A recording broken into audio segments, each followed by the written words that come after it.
Namaskar. Hi, this is Dr. Sohail Mohammad, orthodontist from Indian Dental Hospital, Guntur. Hello doctor, బ్రేసెస్లో ఏది మనకి comfortable and బెస్ట్గా ఉంటుంది? Clips అనేది డిఫరెంట్ టైప్స్ ఉంటాయమ్మా.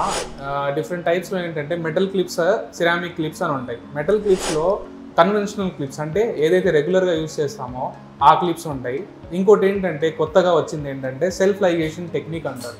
ఆ సెల్ఫ్ లైగేషన్ టెక్నిక్లో డేమన్ స్మైల్ అంటారు. ఆ డేమన్ స్మైల్ ఆ కిట్ వల్ల మీకు సెల్ఫ్ లైగేషన్ టెక్నిక్ వల్ల మేము కన్వెన్షనల్ రెగ్యులర్ బేసిస్లో యూజ్ చేసేది ఇప్పుడు వైర్ పెట్టేటప్పుడు బ్రాకెట్ లోపల మనం లైగేషన్స్ అటాచ్ చేయాలి, ఎలాస్టిక్ మాడ్యూల్స్ అటాచ్ చేయాలి.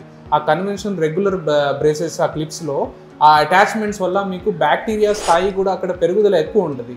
ఇప్పుడు ఈ సెల్ఫ్ లైగేషన్ టెక్నిక్ డేమన్ కిట్లో దీనికి ఆటోమేటిక్ డోర్ ఉంటుంది, షట్టర్ ఉంటుంది. వైర్ పెట్టంగానే మనం డోర్ క్లోజ్ చేసేస్తాము, కంఫర్టబుల్గా ఉంటుంది, అటాచ్మెంట్స్ తక్కువ ఉంటాయి. ఇంకోటి ఏంటంటే దీనివల్ల మనకి నీట్గా ట్రీట్మెంట్ టైం కూడా తగ్గిపోతుంది. ఎందుకంటే మనం యూజ్ చేసే వైర్, ఈ డేమన్ కిట్లో మనం యూజ్ చేసే వైర్ ఏదైతే ఉందో అది కాపర్ నైటై వైర్ అనమాట. ఆ కాపర్ నైటై వైర్ ఎలా యాక్ట్ చేస్తుంది ఏంటి అనేది ఇప్పుడు మనం చూద్దాం. ఇప్పుడు మనం వీడియోలో మాట్లాడాం కదా కాపర్ నైటై వైర్స్ గురించి. కాపర్ నైటై వైర్ ఏంటంటే ఇది కాపర్ నైటై వైర్ ఇది ఒక ప్రాపర్టీ కలిగి ఉంటుంది. ఆ ప్రాపర్టీ ఏంటంటే థర్మల్ ట్రాన్సిషన్ టెంపరేచర్. ఆ నైటై వైర్లో కాపర్ ఉండడం వల్ల ఈ ప్రాపర్టీ ఉంటుంది. ఇప్పుడు మనం ఇది హాట్ వాటర్లో వేసి చూద్దాం. హాట్ వాటర్లో వేసి కొద్దిసేపు అలా ఉంచి చూస్తే ఈ హాట్ వాటర్లో వేసాం కాబట్టి హాట్ వాటర్లో మనం ఎలా అయినా బెండ్ చేయొచ్చు.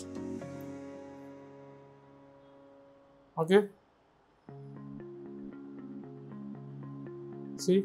బెండ్ అయింది హాట్ వాటర్లో. ఓకే, అదే మనం కూల్ వాటర్లో పెట్టేస్తే మళ్ళీ నార్మల్ ఫామ్లోకి వచ్చేస్తుంది.